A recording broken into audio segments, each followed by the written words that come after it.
दोस्तों ये घटना सन 1987 से 1995 के बीच घटित हुई। ये कहानी एक ऐसी हिंदुस्तानी लड़की की है जो एक आदमी के प्यार में पड़कर उसके साथ अफगानिस्तान चली जाती है और उस समय अफगानिस्तान तालिबानियों के कब्जे में था। वहाँ उनकी तानाशाही चलती थी। तो क्या हुआ उस लड़की के साथ, आइए कहानी में जानते हैं। इंडिया के कोलकाता शहर में रहने वाली सुष्मिता बनर्जी एक सिंपल सी लड़की जिसने मन लगाकर पढ़ाई की और ट्रेनिंग के बाद उसे उसकी जॉब मिल गई। वो एक नर्स थी। वो दिन उसके लिए वही नॉर्मल सा दिन था मरीजों के साथ, पर उसे ये पता नहीं था कि आज के बाद उसकी जिंदगी बदलने वाली है। जावाज नाम का आदमी अपने इलाज के लिए उस हॉस्पिटल में अपने दोस्त के साथ आता है क्योंकि उसका पैर फ्रैक्चर हो चुका था और वो बहुत दर्द में था। वो रहने वाला अफगानिस्तान काबुल का है और इंडिया में काम करता है। सुष्मिता पूछती है कि क्या हुआ। उसका दोस्त बताता है कि इसकी टांग टूट गई है। वो कहती है बस इतनी सी बात। जावाज बहुत डरा हुआ था। वो कहता है डॉक्टर से भी डर लगता है। वो कहती है तुम्हें डॉक्टर से डर लगता है लेकिन मैं तो नर्स हूँ। उसकी बात सुनकर जावाज के चेहरे पर स्माइल आ जाती है। इस तरह उसका ट्रीटमेंट होने लगता है। 2 दिन हो चुके थे जाबाज को हॉस्पिटल में और सुष्मिता को एहसास हुआ कि जाबाज उसे देखता रहता है और बातों ही बातों में वो एक दूसरे को पसंद करने लगे। कुछ दिन बाद जब जाबाज ने उसे शादी के लिए पूछा तो सुष्मिता ने तुरंत ही हाँ कर दी। सुष्मिता के माँ बाप शादी के खिलाफ होते, इसलिए उसने इस बारे में उन्हें कुछ भी नहीं बताया क्योंकि ये सिर्फ अलग धर्म की बात नहीं थी बल्कि अलग देश की बात थी। उन दोनों ने कोर्ट मैरिज कर ली और उनकी शादी में सुष्मिता का भाई गोपाल आया था। लेकिन एक बात थी जो उसने अपने भाई को भी नहीं बताई थी कि वो जाबाज के साथ अफगानिस्तान जा रही है। वो जाबाज के साथ अपनी नई जिंदगी की शुरुआत करने के लिए उसके साथ चल पड़ी। अफगान के नज़ारे देखकर वो हैरान थी। चारों तरफ पहाड़, रेगिस्तान और इतना नीला आसमान उसने पहले कभी नहीं देखा था। जाबाज का घर काबुल से 260 किलोमीटर दूर पक्टिका जिले के शाराना गांव में था। उसका गांव छोटा सा और बहुत प्यारा था। दोनों बहुत खुश थे। जाबाज ने सुष्मिता के बारे में अपने घर वालों को पहले ही खबर कर दी थी। उसकी घर की औरतें गीत गाकर और अपने रस्मों रिवाजों के साथ सुष्मिता का स्वागत करते हैं। तभी पीछे खड़ा एक आदमी हवा में बंदूक चला देता है। सुष्मिता इस आवाज से डर जाती है क्योंकि उसने अपने इतने नजदीक से पहली बार बंदूक की आवाज सुनी थी। जाबाज उसे और फायर करने से रोक देता है। फिर वो घर के अंदर जाते हैं। जाबाज का परिवार बहुत बड़ा था। सुष्मिता ये सब देखकर हैरान थी क्योंकि उसका परिवार बहुत छोटा था। पहले तो उसे लगा कि ये सब पड़ोसी होंगे, लेकिन ऐसा नहीं था। वो सब उनके परिवार वाले थे जो एक ही घर में रहते थे। उसके लिए उनके नाम याद रखने भी मुश्किल थे। और ये है जाबाज के त्रणई चाचा और ये है गुलगुटी। ये असलम जाबाज का छोटा भाई। असलम की 2 बीबियां हैं। पहली बीबी सादगी और दूसरी नोकरा। सुष्मिता इन दोनों को देखकर सोचती है कि शुक्र है मैं जाबाज की पहली और आखिरी बीबी हूँ। सुबह सुष्मिता किसी के जोर जोर से खांसने की आवाज सुनती है और भागती हुई ये पता करने के लिए जाती है कि कौन खांस रहा है। वो वहाँ जाकर देखती है तो एक हकीम कमरे के अंदर नौकरा के पास बहुत ज्यादा धुआं कर रहा था और नौकरा जोर जोर से खांस रही थी। सुष्मिता पास ही में खड़ी सादगी से कहती है कि इससे उसकी तबीयत और खराब हो जाएगी। इन्हें कहिए कि ये धुआं बंद करें, क्या पता नौकरा को दमा हो या चेस्ट इन्फेक्शन। सादगी उसकी बात का जवाब देती है कि यहाँ ऐसी बीमारियाँ नहीं होती। ये हकीम साहब हैं, इन्हें इल्म है, ये नौकरा को बिल्कुल ठीक कर देंगे। इसी अंधविश्वास की वजह से कुछ ही देर में उस धुएं से नौकरा का दम घुटने लगता है, लेकिन वो फिर भी नहीं रुकते और देखते ही देखते नौकरा की मौत हो जाती है। लेकिन उन सबको इस हादसे का जरा सा भी अफसोस नहीं था। लेकिन सुष्मिता एक नर्स थी। उसे ये सब देखकर समझ ही नहीं आता कि किसी इंसान की जान मिनटों में ले ली और इन्हें कोई फर्क भी नहीं पड़ा। जाबाज उसके पास आकर कहता है कि ये एक हादसा था। हकीम साहब सच में बहुत बड़े काबिल इंसान हैं। तुम खामखा इतनी ज्यादा खौफजदा हो रही हो। अब मौत तो अस्पताल में भी होती है। वो कहती है जब तुम्हारी टांग कलकत्ता में टूट गई थी तो वो भी ये हकीम साहब ठीक कर सकते थे अपने धुएं से। वो जाबाज से कहती है कल जब तुम पाकिस्तान के लिए जाना तो वहाँ से कुछ दवाइयाँ लेते आना। मैं घर वालों की छोटी मोटी तकलीफें तो दूर कर ही सकती हूँ। वो कहता है ठीक है ले आऊंगा। उसे लगता था कि यहाँ हॉस्पिटल ना होना बहुत बड़ी मुसीबत है, लेकिन सुष्मिता की जिंदगी में इससे भी बड़ी मुसीबत आने वाली थी। कुछ दिन बीतने के बाद अब जाबाज पाकिस्तान से वापस आने वाला था। सुष्मिता उसका इंतजार कर रही थी, लेकिन उसे नहीं पता था कि उसका इंतजार कोई और भी कर रहा है। जाबाज ने सुष्मिता को दवाइयों का बैग पकड़ाया और अंदर चला गया। वो त्रणई चाचा को दवाई देती है कि चाची ने मुझे पेट के दर्द के बारे में बताया था, ये दवाई आप उन्हें दे दीजिए। वो दवाइयाँ लेकर ऊपर आई तो उसने देखा कि गुलगुटी उसके कमरे से बाहर निकली और उसके पीछे जाबाज था। वो अपनी बेटी के पास जाकर कहता है कि देखो तुम्हारे लिए अब्बू क्या लेकर आए हैं। ये बात पास ही में खड़ी सुष्मिता सुन लेती है। ये सुनते ही उसके पैरों तले जमीन खिसक गई।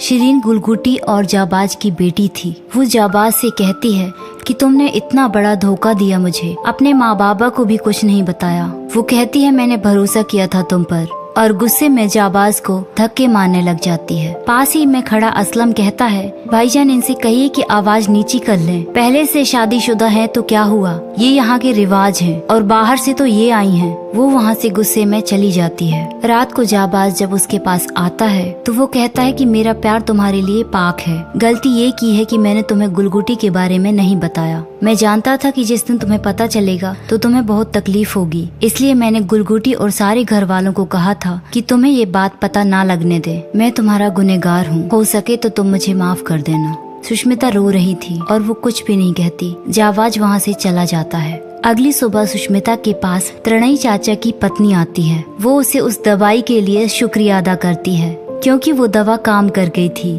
और उसे साहिब कमाल कहकर बुला रही थी। उसने कलकत्ता वापस जाने का मन बना लिया था, लेकिन जब उस औरत को उसने शुक्रिया अदा करते हुए देखा, उसे लगा कि शायद वो इसलिए अफगानिस्तान आई है। उसने सोच लिया था कि वो यहीं रहकर एक डिस्पेंसरी खोलेगी, क्योंकि यहाँ दूर दूर तक कोई भी हॉस्पिटल नहीं था और ना ही कोई डॉक्टर। वो एक क्वालिफाइड डॉक्टर नहीं थी, लेकिन यहाँ गाँव के लोगों से बीमारियों के बारे में सबसे ज्यादा जानती थी। वो सोचती है कि यहाँ कितने लोगों की जान हकीमों के गलत इलाज से चली जाती है, मैं क्यों ना इन लोगों की जान बचाऊं, और वो यहीं रह जाती है। पाकिस्तान और काबुल से अक्सर लोग आया जाया करते थे। वो सब उसके लिए दवाइयाँ लाने के लिए तैयार थे। वो अपने डिस्पेंसरी की तैयारी में लगी हुई थी। तभी वहाँ जाबाज आता है। वो उसे कुछ बताने की कोशिश करता है, लेकिन वो उस पर ध्यान नहीं देती और उसे इग्नोर करती है। फिर जाबाज अचानक वहाँ से चला जाता है। 6 दिन बीत गए थे, लेकिन जाबाज घर वापस नहीं आया था। सुष्मिता गुलगुटी के पास भी जाती है, लेकिन उसकी हिम्मत नहीं पड़ती जाबाज के बारे में पूछने की। फिर एक दिन त्रणई चाचा असलम को बताता है कि जाबाज कलकत्ता खैरियत से पहुंच गया है, और त्रणई चाचा सुष्मिता को एक टेप देता है कि ये जाबाज ने तुम्हारे लिए भेजी है। उस टेप रिकॉर्डर में उसने कहा था कि मुझे अचानक कलकत्ता आना पड़ा क्योंकि अब्दुल चाचा की तबीयत खराब हो गई थी और यहाँ का काम देखने वाला कोई नहीं था। वो कहता है घर में इतने सारे लोग हैं, किसी न किसी को तो कमाने जाना पड़ेगा। यदि मैं तुम्हें ये बात बताता तो शायद तुम निकाह ही तोड़ देती, इसलिए मैंने तुम्हें ये बात नहीं बताई।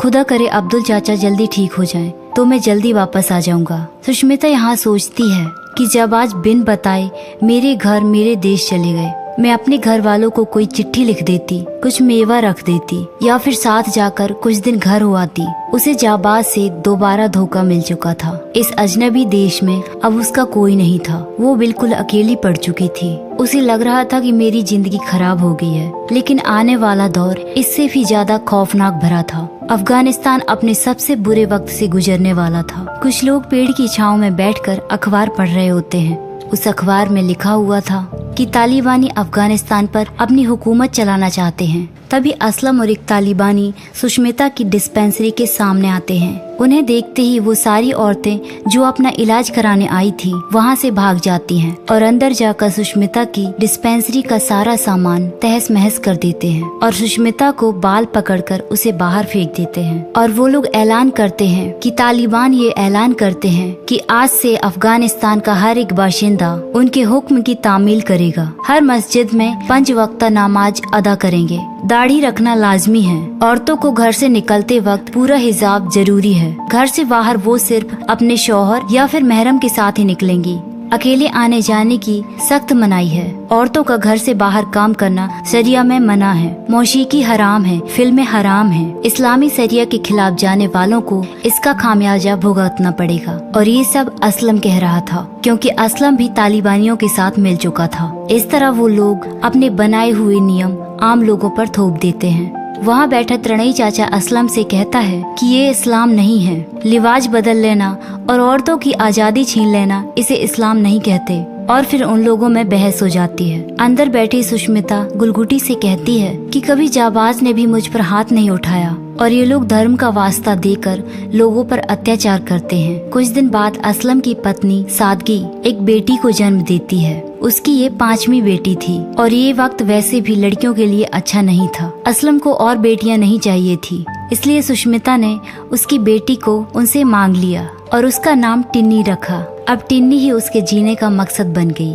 6 सालों के बाद अफगानिस्तान पूरी तरह तालिबानियों के गिरफ्त में आ गया था। अब असलम और उसके घर वाले सुष्मिता को बहुत ज्यादा तंग करने लग गए थे। वो सब भूल चुके थे कि उसका शौहर उन सब के पेट पाल रहा है। वो जब भी जाबाज से इस बारे में बात करती तो वो यही कहता था कि मैं जल्दी वापस आ जाऊंगा, पर ऐसा हुआ नहीं। एक दिन त्रणई चाचा का बेटा कोलकाता से जाबाज की भेजी हुई टेप सुष्मिता को देने जाने लगता है। तभी तालिबानी उसे टेप खो लेते हैं और उसे बहुत मारते हैं। उसी वक्त टिन्नी भी बाहर थी। वो तालिबान कहते हैं कि इस बच्ची का हिजाब कहाँ है। असलम टिन्नी को हिजाब पहनाने लगता है, लेकिन सुष्मिता उसे रोकने के लिए जाती है और असलम उसे थप्पड़ मार देता है। अब उसने सोच लिया था कि मैं अफगानिस्तान से वापस अपने देश भाग जाऊंगी। सुष्मिता अपनी पैकिंग कर रही होती है, तभी वहाँ गुलगुटी आती है। वो पूछती है कि आप क्या कर रही हैं और कहाँ जाने की तैयारी कर रही हैं। उसकी यहाँ एक सहेली भी बन चुकी थी, इसलिए वो बताती है कि वो अपनी सहेली के यहाँ जा रही है। वो बताती है कि मैंने बहुत दिन से उसे देखा नहीं है और टिन्नी भी उसके बच्चों के साथ खेल लेगी। गुलगुटी कहती है कि मैं भी आपके साथ चलूंगी, वहाँ से मैं अपनी बहन के यहाँ चली जाऊंगी। सुष्मिता हिचकिचाते हुए हाँ कर देती है। वो दोनों टिन्नी को लेकर सफर में निकल जाती हैं। पहाड़ी इलाका बेहद सुनसान था। गुलगुटी उसे कहती है कि मुझे पता है कि आप यहाँ से भाग रही हैं, लेकिन मैं आपकी मदद करना चाहती हूँ। अब उसे समझ आ चुका था कि एक गुलगुटी ही उसकी अपनी थी। तभी वहाँ सामने से सुष्मिता जिस सहेली के घर जा रही थी, उसका पति वहाँ आ जाता है। वो कहता है कि मुझे असलम ने बताया था कि आप मेरे घर पर आ रही हैं, इसलिए उसने मुझे भेजा है आपको साथ ले जाने के लिए। लेकिन मुझे कुछ काम है, इसलिए आप चले जाइए, मैं आपको घर पर ही मिलूंगा, मैं आपको खुद नहीं पहुंचा पाऊंगा। ये तीनों जैसे तैसे करके यहाँ से निकलकर आगे एक गाड़ी में लिफ्ट ले लेती हैं और वहाँ से चली जाती हैं। लेकिन उसकी सहेली का पति असलम को ये सब बता देता है। गुलगुटी से विदा लेकर वो आगे अपने सफर में अपनी बेटी टिन्नी के साथ निकल जाती है और फिर वो काबुल पहुंच जाती है। वहाँ उससे उसका पासपोर्ट पूछा जाता है। वो बताती है कि मेरा पासपोर्ट मेरे हस्बैंड अपने साथ इंडिया ले गए। वो आदमी उससे कहता है कि आपके पास और कोई और भी सर्टिफिकेट है, जैसे आधार कार्ड, स्कूल सर्टिफिकेट, कुछ तो होगा आपके पास। वो कहती है मेरे पास कुछ भी नहीं है। वो आदमी उससे कहता है कि मैं आपके लिए इतना कर सकता हूँ कि दिल्ली फोन करके मैं आपके ट्रैवलिंग पेपर मंगवा सकता हूँ। आपका नया पासपोर्ट भी बन जाएगा, लेकिन इसमें 1 हफ्ते का टाइम लगेगा।